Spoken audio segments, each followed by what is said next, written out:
Good evening everyone, how are you all. कैसे हैं आप सब। आई होप सब आप बहुत अच्छे होंगे। मैं तृप्ति दुबे अपने चैनल में आप सबका स्वागत करती हूं।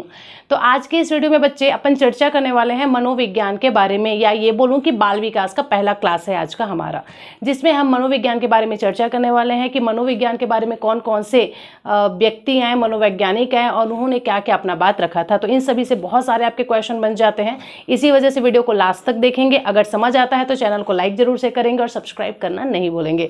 तो बिना टाइम वेस्ट के हमारा आज का क्लास स्टार्ट करते हैं। अच्छा, जैसे कि मैंने बताया आज हम चर्चा करने वाले हैं मनोविज्ञान के बारे में, साइकोलॉजी के बारे में। तो सबसे पहली बात मैं आपको ये बता दूं कि आज से शताब्दी वर्ष पूर्व मतलब जब हम नहीं हुए थे, हमारे पूर्वज नहीं हुए थे, है ना, उस समय क्या होता था, ये जो मनोविज्ञान है इसको ही दर्शन शास्त्र कहा जाता था, या ये बोलूं कि दर्शन शास्त्र को ही मनोविज्ञान कहा जाता था।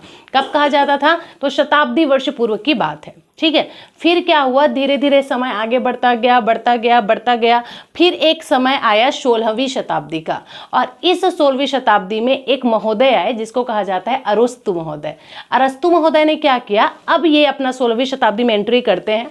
एंट्री करते साथ ही इन्होंने मनोविज्ञान और दर्शन शास्त्र को अलग कर दिया। तो एक प्रश्न तो आपका सीधा सीधा यहीं से बन जाएगा कि दर्शन शास्त्र से मनोविज्ञान को किसने अलग किया। तो दर्शन शास्त्र से मनोविज्ञान को अलग करने वाले जो महान व्यक्ति हैं उनका नाम है अरस्तु महोदय। 16वीं शताब्दी की बात है बच्चे, है ना। इससे पहले तक मनोविज्ञान और दर्शन शास्त्र दोनों एक ही थे, लेकिन 16वीं शताब्दी में अरस्तु महोदय जी आते हैं और दर्शन शास्त्र से मनोविज्ञान को बिल्कुल अलग कर देते हैं। तो एक प्रश्न यहां से आपका पक्का हो जाता है। आगे बात करते हैं। तो देखो, दर्शन शास्त्र, सबसे पहले तो यहां पर एक शब्द आया है दर्शन शास्त्र। अब ये दर्शन शास्त्र क्या होता है, दर्शन शास्त्र हम कहते किसको हैं, तो समझेंगे इसमें आत्मा का अध्ययन किया जाता है। दर्शन शास्त्र में क्या किया जाता है, आत्मा का अध्ययन किया जाता है। मैं किसकी बात बता रही हूं, जब मनोविज्ञान और दर्शन शास्त्र दोनों एक होते थे।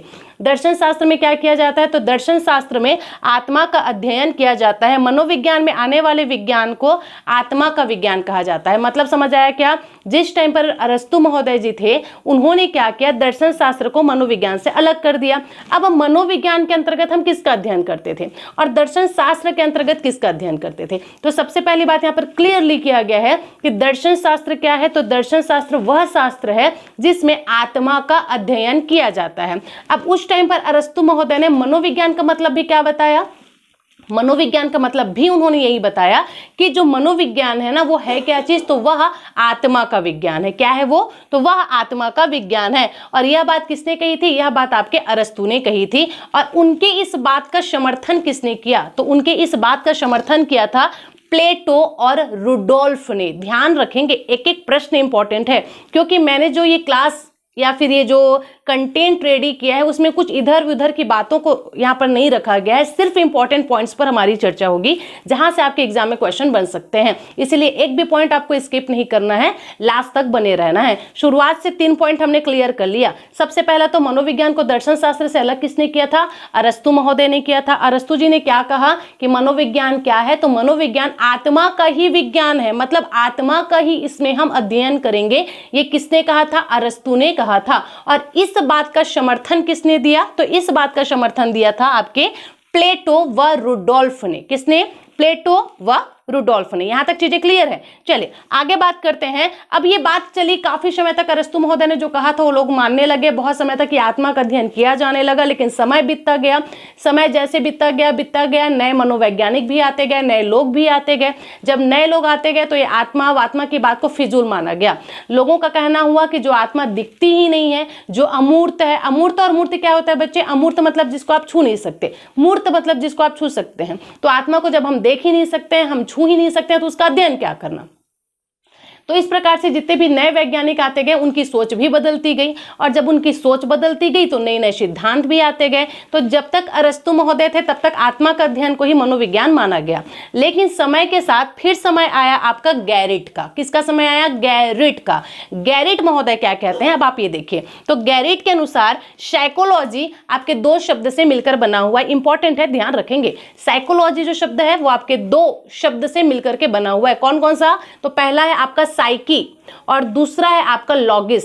साइकोलॉजी दिख रहा है आपको। साइकोलॉजी जो शब्द है वो दो शब्द से मिलकर के बना हुआ है, एक है आपका साइकी और दूसरा है आपका लोगोस। अब साइकी का मतलब क्या होता है, तो यहां पर गैरिट ने बताया जो साइकी है इसका मतलब होता है आत्मा। देखो अलग अलग वैज्ञानिक है और अलग अलग वैज्ञानिक ने साइकी का मतलब ही अलग बताया है। लोगोस का मतलब तो अध्ययन ही होता है, साइकी का मतलब ही अलग बताया है और यहीं से इनकी जो परिभाषा है वो चेंज हो गई है। तो जिस टाइम पर आपके गैरिट महोदय आए उन्होंने बताया कि साइकी का मतलब होता है आत्मा, ठीक है, और आत्मा का अध्ययन करना ही क्या है आपका मनोविज्ञान है। ये कौन बोल रहे हैं, ये कह रहे हैं आपके गैरिट महोदय। देखो यहां से एक प्रश्न बन जाता है कि साइकोलॉजी कौन सी भाषा का शब्द है, तो यहां पर बच्चे हो जाते हैं कंफ्यूज कि जो साइकोलॉजी है वो यूनानी भाषा का शब्द है या फिर ग्रीक भाषा का शब्द है। तो आपने ध्यान रखना है बच्चे, यूनानी और ग्रीक दोनों एक ही होता है, अलग अलग नहीं होता है। अगर यूनानी देगा तो ग्रीक नहीं देगा, ग्रीक देगा तो यूनानी नहीं देगा। आया क्या समझ में? बहुत सारे लोगों को ये चीज नहीं पता है। आप ध्यान रखेंगे कि जो साइकोलॉजी है वो यूनानी और ग्रीक दोनों भाषा का शब्द है, ठीक है, क्योंकि दोनों एक ही है, अलग नहीं है। ठीक, तो यहां से एक प्रश्न भी हमारा पक्का। आगे बात करेंगे। अब देखो तो गैरिट महोदय ने भी क्या कहा, जो अरस्तु ने कहा था, गैरिट ने भी कहा कि आत्मा का अध्ययन ही क्या है आपका साइकोलॉजी है, मनोविज्ञान है। ठीक, अरस्तु महोदय ने भी यही कहा था और इनका इस बात का समर्थन प्लेटो ने किया था। ठीक, इतने पॉइंट्स हमको याद रहेंगे। फिर दिन बीतता गया, समय बीतता गया, अब ये आत्मा का अध्ययन चलता रहा। नए नए वैज्ञानिक आए, फिर से वे नए नए सिद्धांत देने लगे। तो इसके बाद एक वैज्ञानिक आता है जिनका नाम था रुडोल्फ गाइकिल। क्या नाम है इनका? रुडोल्फ गाइकिल। अब ये रुडोल्फ गाइकिल महोदय क्या कहते हैं, तो देखिए इन्होंने एक खास बात है इन पर जो आपको स्टार मार्क के साथ नोट डाउन करना है। जो रुडोल्फ गाइकिल है इन्होंने ही साइकोलॉजी शब्द का प्रयोग सबसे पहले किया था। याद रहेगा क्या, साइकोलॉजी शब्द का प्रयोग सबसे पहले किसने किया, तो साइकोलॉजी शब्द का प्रयोग सबसे पहले रुडोल्फ गाइकिल ने किया था। किसने किया था? रुडोल्फ गाइकिल ने किया था। देखो मनोविज्ञान शब्द का प्रयोग सबसे पहले किसने किया, तो रुडोल्फ गाइकिल ने किया था। लेकिन अगर यहीं पर बन जाता है कि मनोविज्ञान का जनक किसे कहा जाता है, तो आप बिल्कुल अरस्तु टिक करके आएंगे। लेकिन अगर यहीं पर पूछ ले कि मनोविज्ञान शब्द का प्रयोग किसने किया, साइकोलॉजी शब्द का प्रयोग किसने किया, तो प्रयोग करने वाले हैं आपके रुडोल्फ गाइकिल। याद रहेगा। चलिए आगे बात करते हैं। तो साइकोलॉजी शब्द का प्रथम बार प्रयोग किसने किया? रुडोल्फ गाइकिल। और अगर पूछे कि जनक कौन है, तब आप क्या टिक करके आएंगे? अरस्तु। आगे बात करेंगे, इन्होंने किसने, गाइकिल महोदय ने, रुडोल्फ गाइकिल महोदय ने क्या किया, 1590 में बच्चे एक बुक लिखा। रुडोल्फ गाइकिल ने 1590 में एक बुक लिखा और इनके बुक का क्या नाम था, तो इनके बुक का नाम था साइकोलॉजिया। क्या नाम था? साइकोलॉजिया। इस साइकोलॉजी जो बुक है ना, इसी में ही मनोविज्ञान शब्द का सबसे पहली बार प्रयोग किया गया था। याद रहेगा आपको, मैंने शुरू में ही बताया जो रुडोल्फ महोदय है इन्होंने ही साइकोलॉजी शब्द का सबसे पहली बार प्रयोग किया है। तो प्रयोग किया वहां तक तो ठीक है मैडम, लेकिन ये प्रयोग किया किस में है, तो यह जो प्रयोग किया गया है बच्चे वो एक पुस्तक में किया गया है। और यह पुस्तक की रचना किसने की है? रुडोल्फ महोदय ने ही किया। कब किया? 1590 में किया। और इस पुस्तक को क्या नाम दिया था? इस पुस्तक को नाम दिया गया साइकोलॉजिया। याद रहेगा। चलिए आगे बात करते हैं इनके बारे में कुछ और पॉइंट्स जो कि एग्जाम में आपका बन जाता है। साइकोलॉजिया को मनोविज्ञान का ग्रंथ कहा जाता है, यहीं से प्रश्न आ जाएगा। मनोविज्ञान का ग्रंथ किसे कहा जाता है, तो मनोविज्ञान का ग्रंथ आपके साइकोलॉजिया को कहा जाता है। साइकोलॉजिया क्या है? यह एक पुस्तक है जो किसने लिखा है? रुडोल्फ महोदय ने। कब लिखा? 1590 में। खास बात क्या है, तो इसी पुस्तक में साइकोलॉजी शब्द का सबसे पहली बार प्रयोग किया गया। दैट्स व्हाई साइकोलॉजिया को साइकोलॉजी का ग्रंथ कहा जाता है। क्लियर है यहां तक चीजें? आगे बात करते हैं। दर्शन शास्त्र को मनोविज्ञान की जननी कहा जाता है। मैक्सिमम बच्चों को पता होगा, नहीं पता है वो नोट डाउन करेंगे कि दर्शन शास्त्र को मनोविज्ञान की जननी कहा जाता है। क्या कहा जाता है? दर्शन शास्त्र को मनोविज्ञान की जननी कहा जाता है। चलिए आत्मा के विज्ञान को मानने वाले कौन थे? यहां से प्रश्न मैंने बता चुका कि आत्मा के विज्ञान को कौन कौन मान रहा था भाई? अरस्तु महोदय मान रहे थे, प्लेटो मान रहे थे, ठीक है, और ये जो गैरिट आए थे वो भी इनकी बात से समर्थित थे। आगे बात करेंगे। अब देखो ये वाला चीज चला गया, आत्मा का विज्ञान खत्म। आत्मा के विज्ञान को किसने किसने माना, साइकोलॉजी बुक किसने लिखा, यहां तक चीजें हमारी क्लियर हो गई। अब फिर थोड़ा सा समय आया, अब ये जो आत्मा का अध्ययन है ना, इसको छोड़ करके बात आई आपके मन मस्तिष्क के विज्ञान का। अभी तक हम आत्मा के विज्ञान की बात कर रहे थे, दूसरे नंबर पर अब सिद्धांत आया आपके मन मस्तिष्क के विज्ञान का। अब ये मन मस्तिष्क का विज्ञान क्या है, ये लाने वाले कौन है, देखते हैं। तो यह मन मस्तिष्क जो विज्ञान है, यह इसका आगमन हुआ आपके 17वीं शताब्दी में। आत्मा का विज्ञान विज्ञान कब आया था? 16वीं शताब्दी में। 17वीं शताब्दी में मन मस्तिष्क का विज्ञान आया, और ये लाया किसने था? तो ये लाए थे आपके पेम्पोलॉजी ने। किसने लाया था? पेम्पोलॉजी ने। देखो कहीं कहीं पर पोम्पोलॉजी भी दिया हुआ है नाम, है ना, तो आप दोनों ही मेंशन कर लें, पेम्पोलॉजी बोलो या फिर पोम्पोलॉजी बोलो, आपकी इच्छा है, ठीक है। तो पेम्पोलॉजी महोदय जो कि इटली के रहने वाले थे, कहाँ के रहने वाले थे? इटली के रहने वाले थे। 17वीं शताब्दी में आते हैं और अपने साथ साथ एक सिद्धांत लेकर के आते हैं, और उनके सिद्धांत का नाम था मन मस्तिष्क का विज्ञान। कहने का मतलब ये है कि उन्होंने मनोविज्ञान को मन मस्तिष्क का विज्ञान कहा। जैसे अरस्तु ने क्या कहा था? अरस्तु ने कहा था जो मनोविज्ञान है वो आत्मा का विज्ञान है।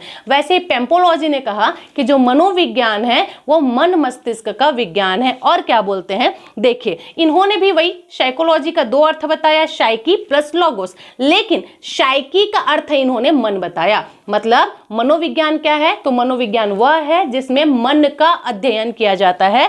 साइकी प्लस लोगोस मतलब मन प्लस अध्ययन, मतलब मन का अध्ययन जिसमें किया जाए वही मनोविज्ञान है। ये किसने कहा? ये कहा था पेम्पोलॉजी ने, जो कि कहाँ के रहने वाले थे? आपके इटली के रहने वाले थे। अब मन का विज्ञान ही मनोविज्ञान है, इस बात का समर्थन कितने लोगों ने किया? तो इस बात का समर्थन किया था आपके जॉन लॉक ने। किसने? जॉन लॉक ने, रिचेरी ने और थॉमसरी ने। जॉन लॉक ने, रिचेरी ने और थॉमसरी ने। जॉन लॉक ने, रिचेरी ने और थॉमसरी ने, ठीक है, याद रखना है आपको। अब देखिए पोम्पोलॉजी क्या कहते हैं। तो पोम्पोलॉजी के अनुसार 5 इंद्रियां हैं, मनुष्य के शरीर में 5 इंद्रियां मौजूद होती हैं। ये 5 इंद्रियां क्या करती हैं? तो इन 5 इंद्रियां ही जो है आपको ज्ञान उपलब्ध कराने का काम करती हैं। पोम्पोलॉजी के अनुसार हमारे शरीर में 5 इंद्रियां हैं, और ये 5 इंद्रियां क्या करती हैं? तो एक ज्ञान उपलब्ध कराने का काम करती है। अच्छा, आपको पता है कि 5 इंद्रियां कौन कौन सी हैं? तो हमारे बॉडी में स्थित जो 5 इंद्रियां हैं वो है आंख, पहला चीज तो आंख हो गया, दूसरा हो गया आपका नाक, तीसरा हो गया आपका कान, चौथा हो गया आपका जीभ, और पांचवा हो गया आपका त्वचा। क्यों? क्योंकि आंख से आप देखने का काम करते हैं, नाक से आप स्मेल लेने का काम करते हैं, जीभ से आप टेस्ट करने का काम करते हैं, कान से आप सुनने का काम करते हैं, और वहीं त्वचा से आप फील करने का काम करते हैं, स्पर्श करने का काम करते हैं, महसूस करने का काम करते हैं। तो ये हमारे बॉडी की 5 इंद्रियां हैं। तो पेम्पोलॉजी के अनुसार ये जो 5 इंद्रियां हैं ना, ये क्या काम करती हैं? तो ये पांचों की पांचों इंद्रियां आपको ज्ञान उपलब्ध कराती हैं, ठीक है। आपको कान से सुनना है तो सुन करके आप ज्ञान उपलब्ध हो रहा है, आंख से देख करके आपको ज्ञान की प्राप्ति हो रही है, सूंघ करके ज्ञान की प्राप्ति हो रही है, किसी चीज को फील करके आपको ज्ञान की प्राप्ति हो रही है। ये कहा किसने? तो पेम्पोलॉजी ने कहा था। देखिए ये पांचों इंद्रियां मस्तिष्क को ज्ञान कराती है, ना कि आत्मा को। पेम्पोलॉजी क्योंकि ये मन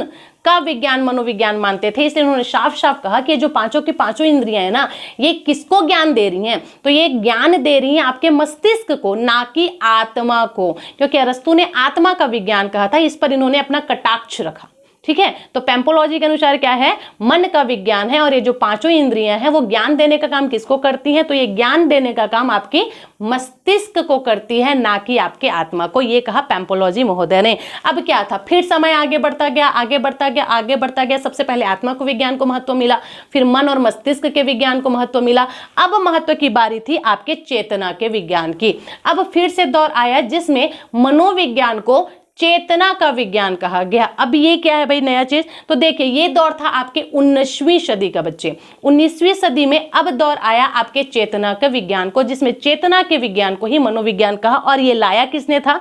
तो ये लाने वाले थे आपके विलियम उंट, जिसको विलियम उंट भी कहा जाता है। आपने ध्यान रखना है, विलियम उंट जो कि आपके जर्मनी के रहने वाले थे। तो विलियम उंट जो कि जर्मनी के रहने वाले थे, इन्होंने मनोविज्ञान को क्या बताया कि जो मनोविज्ञान है वो एक चेतना का विज्ञान है। मतलब मनोविज्ञान में आप किसका अध्ययन करते हैं? तो आप अपनी चेतना का अध्ययन करते हैं। और क्या कहते हैं? तो इनके अनुसार मनोविज्ञान चेतना का विज्ञान है। अब ये चेतना क्या है?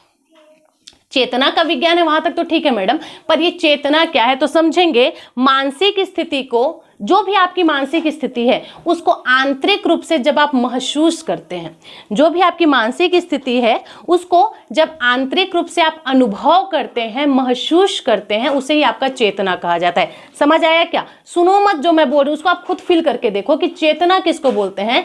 तो आपके मानसिक स्थिति में जो कुछ भी चल रहा है, मन में आपका जो भी चल रहा है उसको जब आप अंदर आत्मा में आप महसूस करते हैं, अनुभव करते हैं, तो उसे क्या कहा जाता है? चेतना कहा जाता है। अब इनके बातों का समर्थन कितने लोगों ने कहा? तो विलियम हुंट महोदय आए, उन्होंने कहा कि मनोविज्ञान क्या है? तो इसमें चेतना का अध्ययन किया जाता है। तो इनकी इस बात का समर्थन कितने लोगों ने किया? आया हुआ एग्जाम में, ये इंपॉर्टेंट है, स्टार मार्क लगा लेना इसके सामने, ठीक है।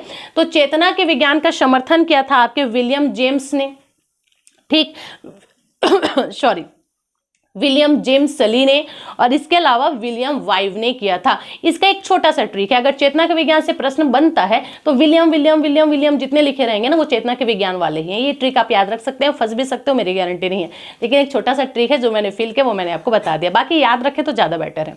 तो चेतना के विज्ञान के बारे में छोटा सा ट्रिक, विलियम विलियम विलियम जिधर दिखे वो आपके चेतना के विज्ञान वाले रहेंगे। चेतना का विज्ञान दिया किसने था? तो याद रखेंगे विलियम हुंट ने दिया था। क्लियर? तो इनके अनुसार चेतना का अध्ययन करना ही क्या है? आपका मनोविज्ञान है। तो ये तीन चीजें क्लियर है। अब हम बात करेंगे चौथी चीज का। चौथी चीज क्या बोल रहा है देखो, तो चौथी चीज यहाँ पर पहले विलियम हुंट के बारे में थोड़े से पॉइंट्स बताए गए हैं कि विलियम हुंट ने क्या क्या किया था, क्या क्या नहीं किया था। तो देखिए विलियम हुंट ने क्या क्या किया। तो सबसे पहले विलियम हुंट ये मनोविज्ञान का प्रथम प्रयोगशाला बनाया था। Very very very important, William Wundt वो हैं जिन्होंने चेतना का विज्ञान दिया था। इसके अलावा विलियम हुंट ने क्या किया? तो विलियम हुंट ने मनोविज्ञान का प्रथम प्रयोगशाला बनाया था। मनोविज्ञान का प्रथम प्रयोगशाला किसने बनाया था?